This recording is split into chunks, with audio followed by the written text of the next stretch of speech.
On Sunday, May 18th, 2025, deep alarm was raised at the recent actions by Kenya's Directorate of Criminal Investigations (DCI) involving the forcible takeover of former Deputy President Rigathi Gachagwa's residences in Karen and Wamunyoro, and the ongoing manhunt reportedly launched against him in a swift and highly coordinated police operation. But the news has already sparked heated discussions across the country. Reports indicate that heavily armed and masked police officers were deployed to Jogoo Kibakia near Blue Post Thika. This operation has raised eyebrows, especially given Gachagwa's high profile and his recent political activities.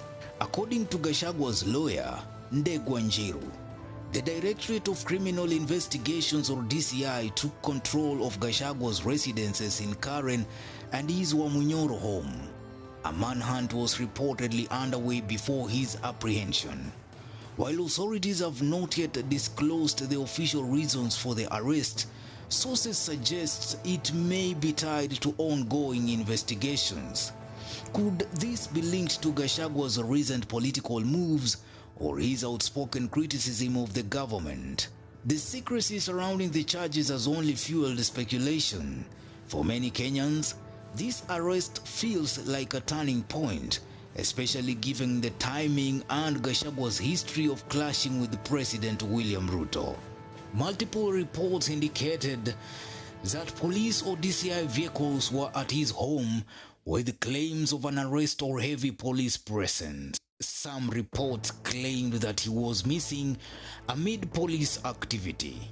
Former Vice President Kalonzo Musyoka posted on his X account, quote, "This intimidation of the opposition must stop.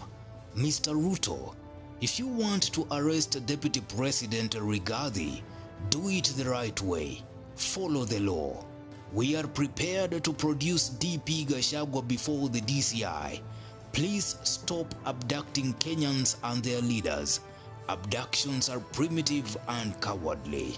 Unquote. Senator Mesu, a close ally of Rigathi Gachagwa, posted, "Thank you all for your concern. I am safe." Kama ni wewe umebeba mzee alikuwa na jacket ya black na kofia ya black ukiwa na pickup imejaa avocado ukamshukisha Delview, barikiwa sana.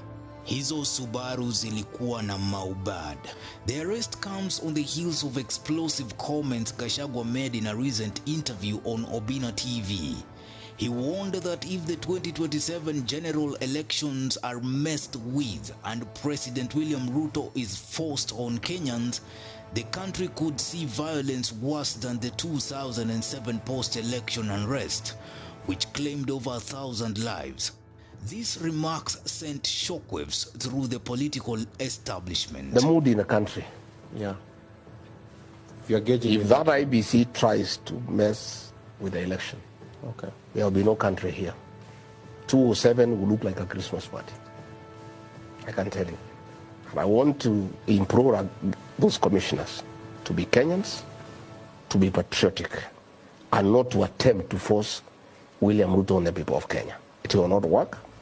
The people of Kenya will not accept it. People want change, and they are ready for change. Indeed, they are impatient. The 2 years is too far away. Gachagwa's words drew sharp criticism from legislators of both the Orange Democratic Movement and the United Democratic Alliance.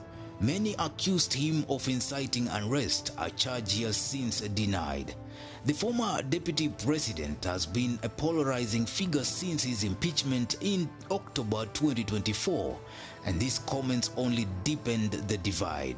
Deputy President Kithure Kindiki and Interior Cabinet Secretary Kipchumba Murkomen publicly condemned Gachagwa's remarks. Murkomen was particularly vocal, warning that the government would not tolerate anyone threatening Kenya's stability. He said, and I quote, "Some people think they're above the law." Unajua kuna watu wanatutisha, wanafikiria they are now above the law. Wanafikiria hawatashikwa.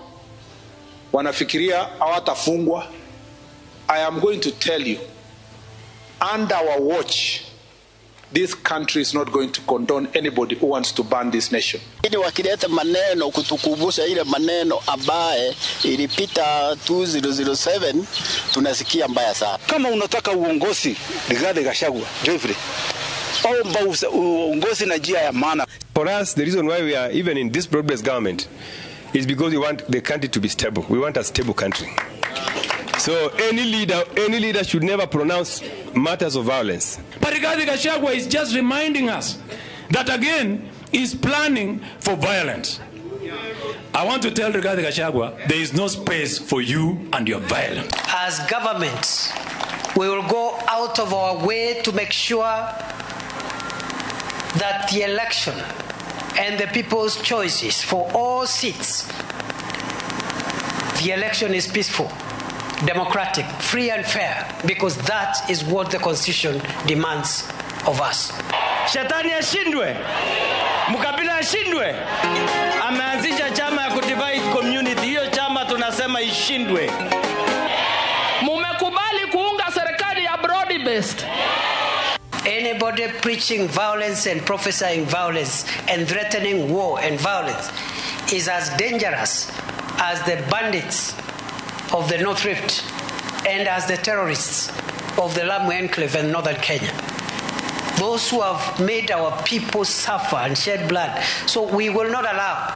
These are strong words from a government that is clearly on high alert. Murkomen even hinted at possible legal action and arrest if Gachagua continued making such statements.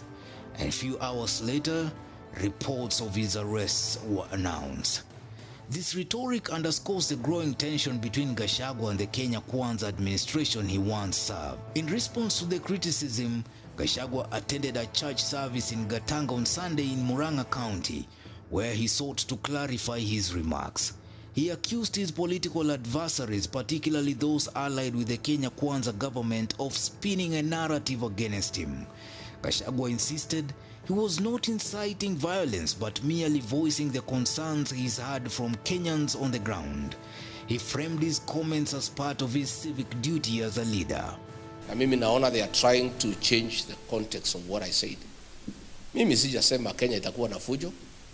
Mimi nimesema nikisikiza wa Kenya vile wanasema wewe William Ruto usijaribu kuiba uchaguzi, na nimeuliza IBC, please be patriotic, msiweke inchi kwa shida, because history has shown when there is a contested election there can be violence, and it has happened, and we must refer to history. That's why I said we saw what happened in 2007. So please, IBC, make sure you don't create a situation where we can have a recurrence of what happened in 2007. Because if it happens this time the way people are talking, it can be worse. Na mimi, it is my civic duty as a leader to caution the country. Despite his defense, the controversy has only intensified, with many questioning whether his arrest is a direct response to these remarks or part of a broader political strategy. So what does this mean for Kenya? Gachagua's arrest and his warnings about the 2027 elections highlights the deep divisions within the country's political landscape. His impeachment last year, his fallout with President Ruto, and now this arrest have made him a lightning rod for both support and criticism. For his base, particularly in the Mount Kenya region, this could be seen as an attack on their representation. For others, it's a necessary step to maintain stability. As the 2027 elections draw closer, this incident raises critical questions. Will Gachagua's arrest quell dissent or fuel it? And how will the government balance accountability with political freedoms? Only time will tell. But one thing is clear: Kenya's political scene is as dynamic and unpredictable as ever. What are your thoughts on these developing stories? Do you think the arrest was justified, or is it a sign of deeper political tensions? Drop your thoughts. Newsroom, Maisha TV, Bushabi Jr.